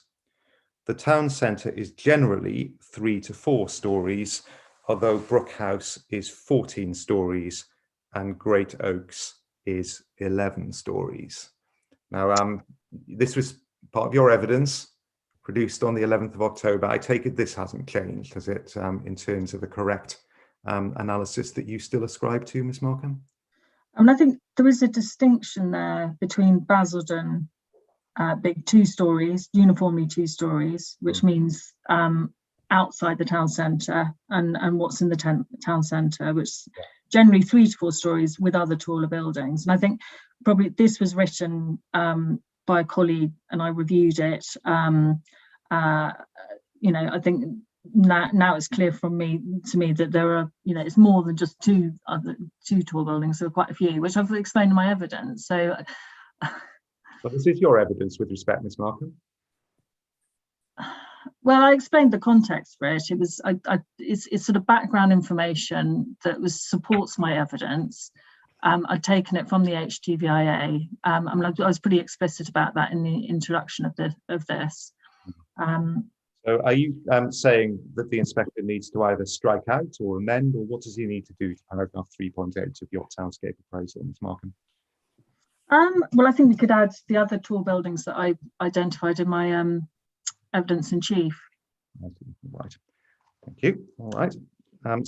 Is it still your evidence that the town centre is generally 3 to 4 stories, as you say in your written proof and the appendices to it, Ms. Markham? Or is that all right? I'd probably say 3 to 5 stories. Okay. Can I just clear in terms of that answer relative to the town centre, Ms. Markham, your definition of the area of the town centre so that nobody's at cross purposes? I think if you go to the previous page, which is page 22, there's a Townscape character area map. And incidentally, and this was, I think it was accidental, it wasn't having on the basis of the proposals map, but it's the same, it's pretty much the same area as the proposals map. I think there's a little bit more actually outside the Ringer Road to the north. But that defines the town centre in terms of Townscape character. It's so yellow. It's the yellow area. Yeah, number 1. Mr. Edwards, do you want to pursue that further? No, sir. I think I'll leave it where it is. Obviously, I'll make submissions on some of these matters in due course. Thank you. Good. All right. Thank you, Ms. Markham. Now, so far as these other tall buildings are concerned, the only tall buildings that you refer to within the town centre, as you define it in paragraph 3.9, are Brook House and Great Oaks House. And you've added in some reference to other taller buildings, including Icon House and the recently consented GS8 in your evidence. Just to be clear, Ms. Markham, you're inviting the inspector to essentially, as far as Townscape character is concerned, to have regard to those additional tall buildings in the context of assessing both the role of Brook House in the Townscape and the impact of tall buildings upon it, are you? Yes, yeah, I think it's relevant that Brook House is not the only tall building in Basildon, and so any additional tall buildings will be seen in the context of not only Brook House but other tall buildings. All right, and you reject the proposition put by others in evidence at the inquiry that those other tall buildings, the ones around the station, Great Oaks House, GS8, the consented tall building, or consented building, and others, are in some way peripheral or in transitional areas. Is that your position? Yes, I agree. I disagree that they're peripheral, and I've sort of explained that in my evidence in chief. You know, they're actually located within the designated town centre. They're not on the edge of it, or outside it. Yeah, you don't refer to that in the paragraph of your appendices we've just been examining, though, do you, Ms. Markham? You only refer to Brook House and Great Oaks House in that section. Don't refer to the don't refer to Trafford House, don't refer to GS8, anything of that nature. I think I've dealt with the peripheral point in my rebuttal, so I think it's a little unfair to then, you know, take my appendices, which was sort of supporting information based on the sort of baseline information prepared for an HGVIA, and pick on that when actually I've provided more detailed assessment in my rebuttal, and that's really where my position is. Can we go, please, if you have it, to Mr. Harris's evidence? Yeah, got that. Good. Would you turn, please, to printed page 76?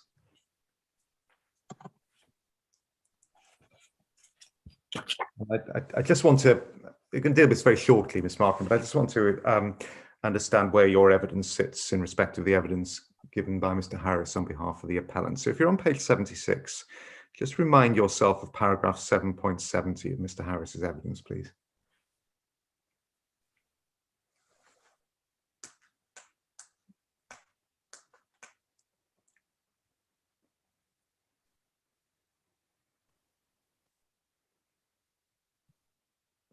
Yeah. We can see that Mr. Harris is addressing some of the other taller buildings that you've referred to in your evidence. He refers to the Icon and Trafford House and Great Oaks House, and also refers to the permitted 11-storey GS8 building, and describes those as being in peripheral stroke transitional areas. And I just want to be clear so I can make submissions on it in due course. Ms. Markham, you disagree with that part of the appellant's assessment, do you? Yeah, I do disagree, because I think they're in the town centre as allocated. Right, good, thank you. Last point then, Ms. Markham, please, or last topic, if I may. You've produced in your main proof and appendices, and again in your rebuttal proof, certain documents from the Architect's Journal and from the Architectural Review from the late 50s and early 60s. And as I understand that evidence, is directed towards the issue before the inquiry as to what was in the mind of those who were building out or developing Basildon Town Centre in the late 50s and 60s about the introduction of taller buildings, whether Brook House was intended to be singular or intended to be the first of a number of tall buildings. And there's an issue before the inquiry inspector have to review that. But I just want to make sure I understand what it is that you rely upon in that historic material to support your proposition. And I took it both from your written evidence and slightly reinforced, if I must say so, by your evidence in examination in chief, that essentially it was the reference that you include at paragraph 1.5 of your rebuttal proof that you place some particular reliance on. So can we just go to your rebuttal, please? It's printed or internal page 3, paragraph 1.5. Yes, I've got that. Yeah. Yeah, and that's the reference in the paper in the Architect's Journal of 1963 that you drew particular attention to in your evidence, and we can see the quote that you rely on set out. Is there anything beyond that quotation, Miss Markham, that you particularly rely upon to support the proposition that Brook House was intended as the first amongst many? 1 second, let me just. And I think there was, hang on one second.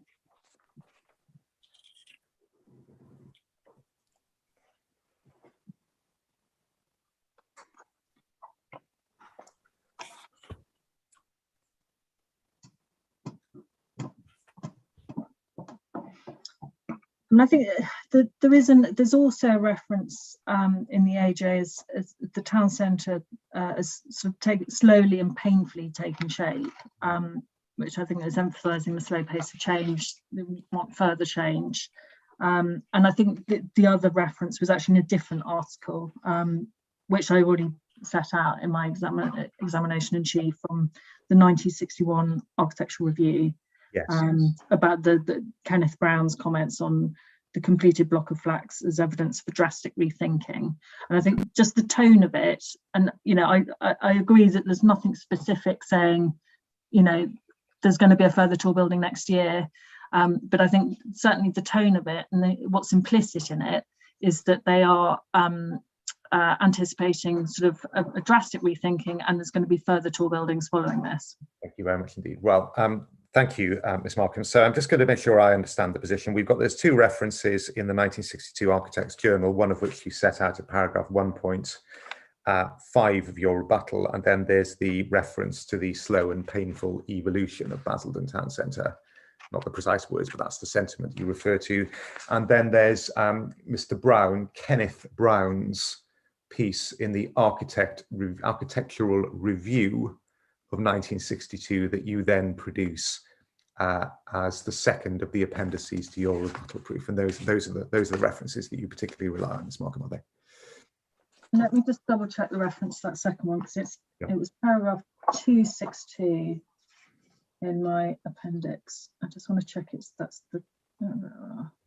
If I can help you, that if you go to page 13 of 15 in the PDF version of your rebuttal proof. It's actually, I think the second one, so the 1961 Architectural Review, Kenneth Brown, is actually a different article, I think in the same, because it's the name of that article is New Look at Basildon Town Centre in the Architectural Review. But I think, the quotes are there. It's, it's basically he sees the block of flats as evidence of a drastic rethinking. And my view is that when he's saying a drastic rethinking, that's not like a solitary single tall building. This is rethinking the approach to the town centre, and I'm anticipating there's going to be more tall buildings.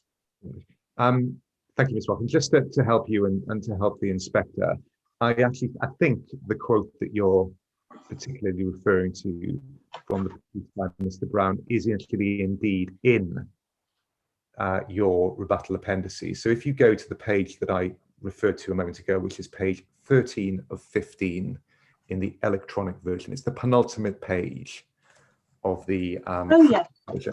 See? And I think, you're right. Sorry. I think the quote you're referring to is on the left-hand side of page 13 of 15 at the end of the second paragraph. Yes. I think that's what you're referring to. Yeah, that's right. And in fact, I would really encourage you to read both of those articles in full, because it really gives you a flavour of what they thought of the town centre at that point. They're quite telling. Yeah. Yeah. Thank you, Ms. Markham. As you expect, I've read them in full. I think, and I believe you've already confirmed this, there's nothing in either of those articles which says in terms that Brook House was intended to be the first in a number of tall buildings, and there's certainly no diagram or drawing to support that proposition. And I think fairly that you've acknowledged that in your evidence, and really what you've done is to look at this material and draw certain inferences from it, haven't you? I agree it's not explicit. I think it's implicit. Right. Okay, well, there we are. Can we, if we've got Mr. Brown, Kenneth Brown's article in the Architectural Review available, so if you've got page 13 of 15. And yeah. I think Mr. Brown was the sort of, I suppose what you call like the urban designer now, isn't he? Townscape competition perhaps in the 1960s who contributed to this particular publication. Is that right? Yeah, that's right. Yeah, absolutely. If we look at the right-hand side of page 13 of 15, and it's essentially the third block of text. So it's the block of text on the left-hand page of the right-hand side of page 13 and 15. It's got that blue sort of shaded image on it. Do you see that? Yes, I see that. Yep. Yeah. And if we just look at the text just below the bottom right-hand side of that image, from the outset, it has been evident that on this flat site, some tall building would be necessary to act as a marker for the town centre, since town halls no longer have towers. This meant either high offices or flats. The latter were chosen in order to bring residential accommodation into the centre. Do you see those words? Yeah.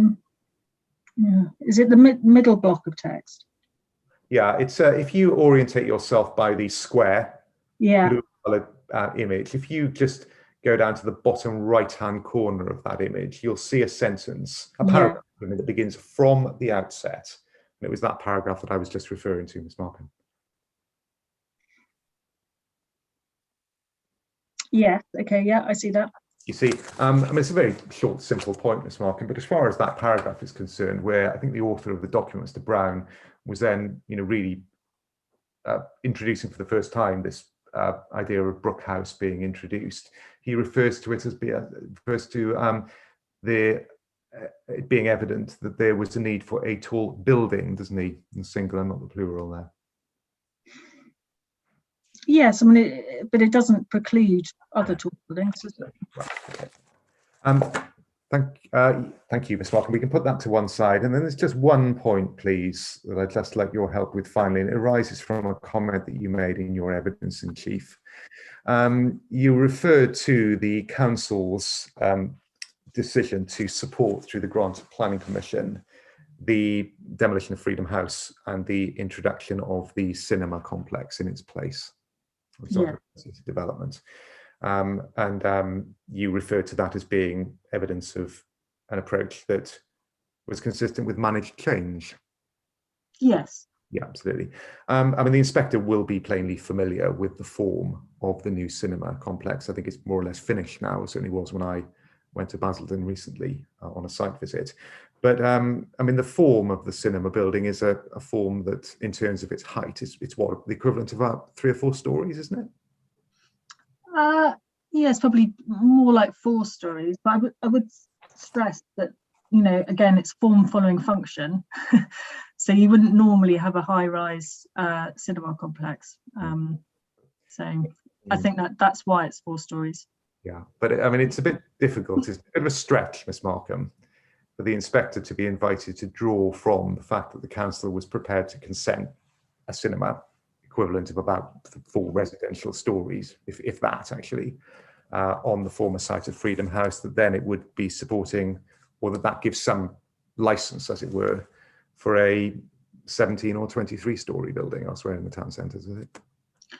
I think my point on that was more about the regard that the council has to the heritage of the new town, and the fact that they were accepting quite sort of major alterations to this listed sunken landscape, and the demolition of a building that Pevsner obviously thought was notable, in the name of regeneration. And I suppose Basildon does need to be regenerated, so maybe I can understand why they've taken that position, but I don't think they seem to have, a high regard for the heritage of the new town. Happily, heritage is not a matter that the council are pursuing at this appeal, and we'll be discussing that together when we meet again in January. Thank you very much. Yes, we will. Thank you for answering my questions. Thank you, sir. Thank you. Thank you, Mr. Edwards. Mr. Hill, perhaps I should have taken your hint at 11:05 to take the mid-morning break. Time has run on a little bit. Re-examination, how long? So I've got 3 questions. I'm perfectly happy to take them now if that would suit you and Ms. Markham. Is Ms. Markham comfortable to continue? Yes, that's fine. No problem. Everybody else content? I think so. Yes, then, Mr. Hill. Thank you. Thank you very much, sir. Ms. Markham, 3 points only, and I'm going to take them really in the order in which they arose. The first relates to the list description, which we were looking at in your A3 appendices, and I think the correct page was 34 of 142. You can just turn back to that part of your appendices, page 34 of 142. Yeah. And attention focused on a sentence about 3/4 of the way down the description, beginning the bold. Can you just see if you can track that down again? It begins the bold and subtly profiled pilotis. Oh yes. Yeah. I got it. Yeah. So just to read that through to provide context for the question, the bold and subtly profiled pilotis, together with the sighting of the block forward of the adjacent building line to the west and facing the sunken square to the east, gives a significant townscape role to the building. Assuming that sentence is intended to be read logically and coherently, are any of those elements that are set out in the first part of the sentence under threat as a result of either this scheme or any other of the schemes that are coming up for appeal in Basildon Town Centre? No, I mean, I think as long as the sunken square isn't completely demolished, but they wouldn't, because that's really talking about the relationship of Brook House to the adjacent block and the sunken square, and they wouldn't be affected by the appeal scheme or other tall building schemes in Basildon. Thank you very much. Next point, there were a number of questions that darted to and fro from your evidence and your appendices, which you explained had been drawn in some part from the Townscape material that your practice had been preparing as part of the application submissions in relation to the Town Square scheme. Can I just be clear, is your proof of evidence and your rebuttal, are your proof of evidence and your rebuttal based entirely on your own review of the materials that you discuss? Yes. And did your proof of evidence and your rebuttal proof of evidence set out your judgments based upon your analysis of that material? Yes. Thank you. Last point then, and really just flowing from the very last series of questions that you were asked by Mr. Edwards in relation to first of a number. If, Ms. Markham, a taller vertical building was considered to provide a contrast to the sea of dreary, to use the commentator's word, dreary horizontality, and greatly improves the landscape, can you think of any reason why the provision of other taller buildings, suitably sited, wouldn't achieve a similar end? No, I can't think of any reason why. I think certainly it would achieve the same objective. And I mean, I'd go further as well. The fact that Brook House introduced residential uses to activate the town centre, and you can say the same argument for introducing residential uses now. Basically, new tall buildings, new residential buildings in Basildon would achieve many of the same objectives that Brook House did in the 1960s.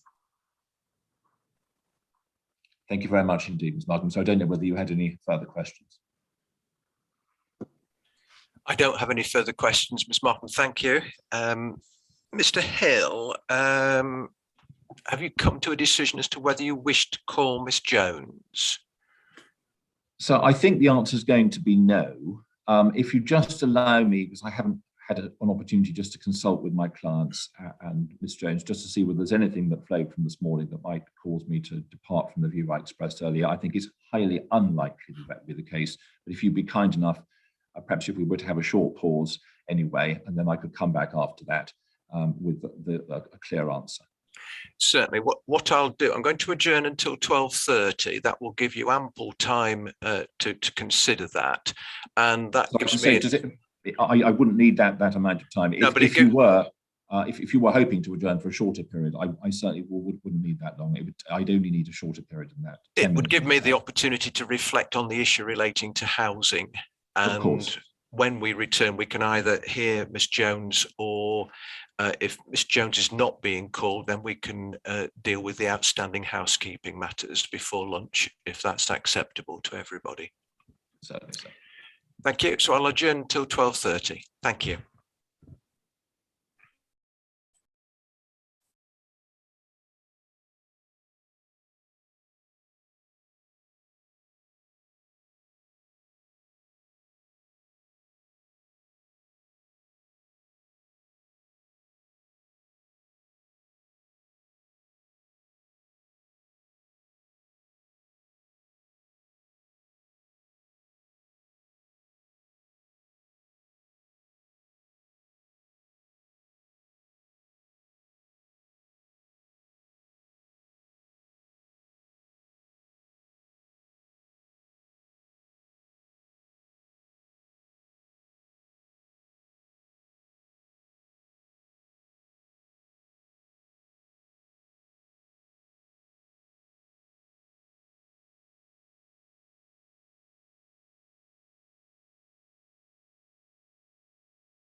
The inquiry is resumed. Mr. Hill, have you come to a view on whether you wish to call Ms. Jones? Thank you. So yes, I don't think there is a need for me to call Ms. Jones unless you would wish to hear from her. No, I'm quite content to take the statement as submitted in evidence without calling the witness. Thanks, sir. Thank you. Can I return then to housing land supply and the discussion that we held at 10 o'clock this morning? As I see it, before the inquiry, there was broad agreement between the council on housing, between the council and the appellant on housing land supply on a beg to differ basis, 2.4 to 3.5 range, and that was not to be pursued in any detail.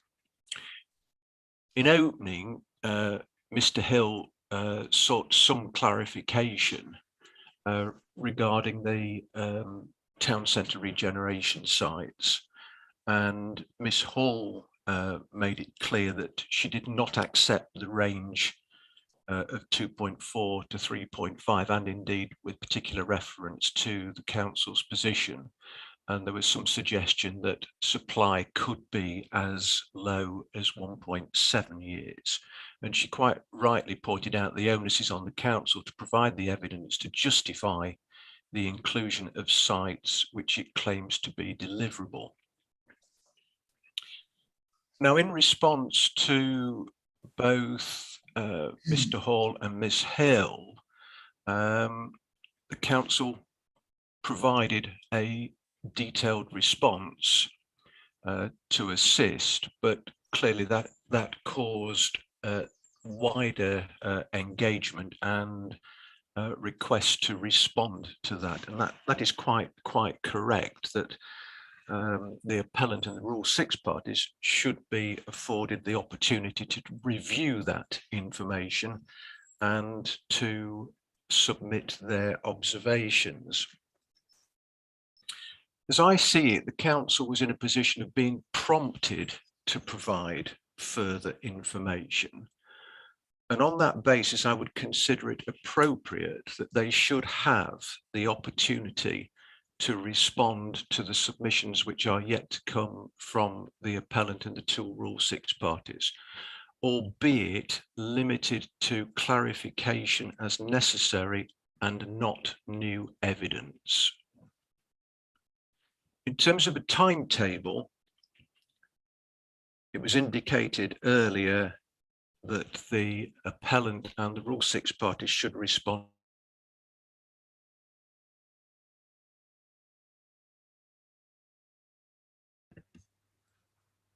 We lost the inspector again. Yeah. So I don't know if you can hear us, but we can't hear or see. No, you don't. Oh, okay. Sir, we can see you. Good. Can you hear me now? Yes, we can. There was a slight break there. There was a break. I lost the connection apparently. So I was simply outlining a timetable. Is that where you understood I'd got to? Yes, sir. Thank you. That earlier this morning it was suggested that the appellants and the Rule 6 parties should respond by 5 p.m. on Wednesday the 24th, and the council to have the opportunity to respond by 5 p.m. on Monday 29th. What I would say is ask the parties to retain a sense of perspective and proportionality in that housing land supply is not an exact science. Now, I accept that I'm required to gauge broadly the extent of the shortfall in order to apportion weight in the overall planning balance.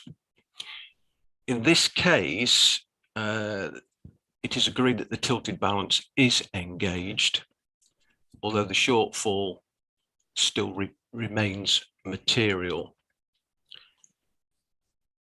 I think overall it will be a matter for submissions on the weight to be attached to the shortfall, even if that is couched on the basis of a pessimistic approach, an optimistic approach, or somewhere in between. And I see I don't need to add anything further than that. Does anybody wish to come back on that? Thank you. Can we pick up other housekeeping matters? Have you had the opportunity to discuss site visit arrangements? Mr. Lynes. Sir, no, we haven't had a chance to discuss it with the council or the other parties as yet.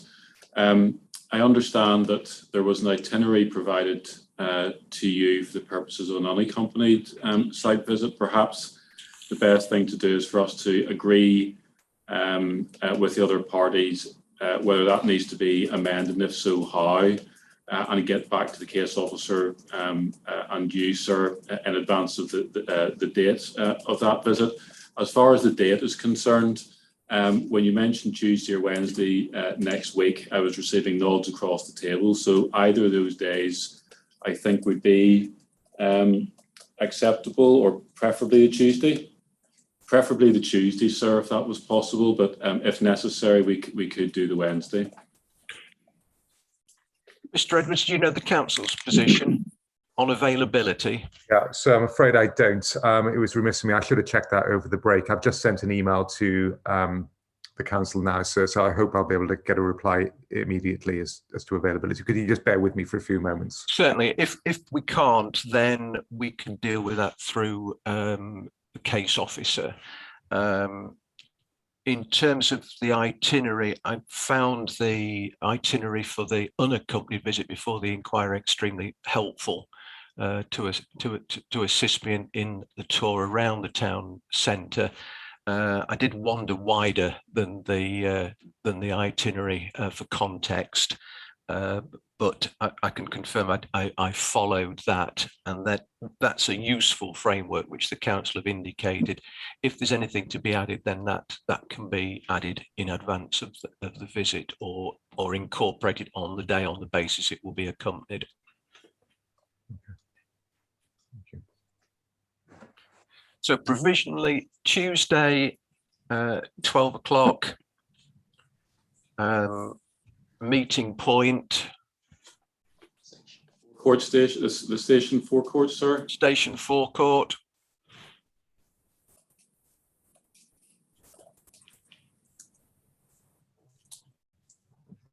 Who will be attending? It'll be Mr. Harris from our side, sir. Thank you. So I've had confirmation that Tuesday is fine for the council, and it'll be Miss Lawrence, the case officer, and Mr. Lowndes. Thank you. So she said Mr. Cafferty may also be in attendance, but we're unable to confirm that at this stage, but he may be there. So if he turns up, don't be surprised.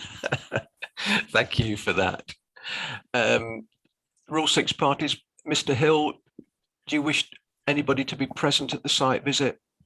So we would like, if it's possible, to send one representative, the identity of whom we'll have to confirm to you. It'll only Again, be one person. That can be confirmed in writing. Ms. Hall? So no, obviously we don't intend any disrespect to the inquiry, but we're very happy that our interest will be represented by the appellant and Mr. Hill's client, so we don't feel a need to add to the body count. Thank you. Do we have any other housekeeping matters before I adjourn? Sir, you mentioned the enactment of the Environment Act 2021. Perhaps what we can do from our side is to have a first draft of a short note prepared to circulate it to the other side. At the moment, the positions we understand it, just by way of summary, is that although they're the only potentially relevant provisions are those relating to biodiversity gain, but those provisions have not yet actually been brought into effect under any commencement provisions under the Act. But we will review that, confirm what we understand the position to be, and we can circulate a note hopefully this afternoon to other parties. That would be helpful. Thank you for that. Closing submissions, Friday, 3rd of December. 9:30 start. Does that suit? Yes, sir. Thank you. Thank you.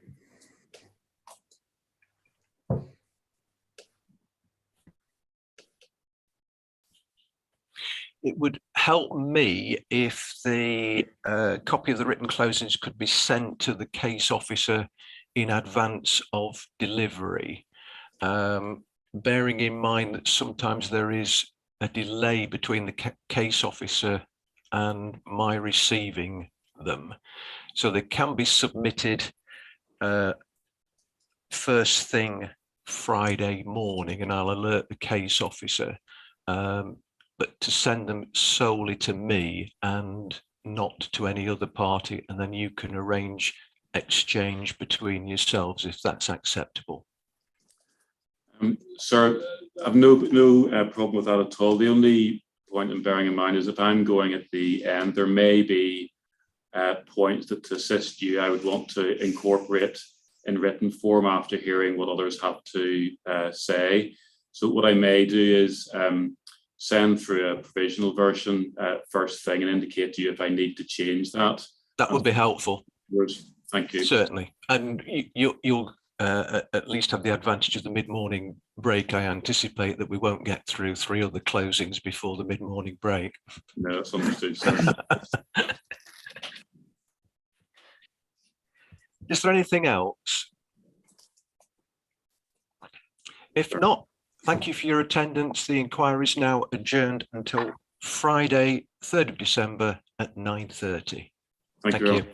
Thank you, sir. Thank you, sir.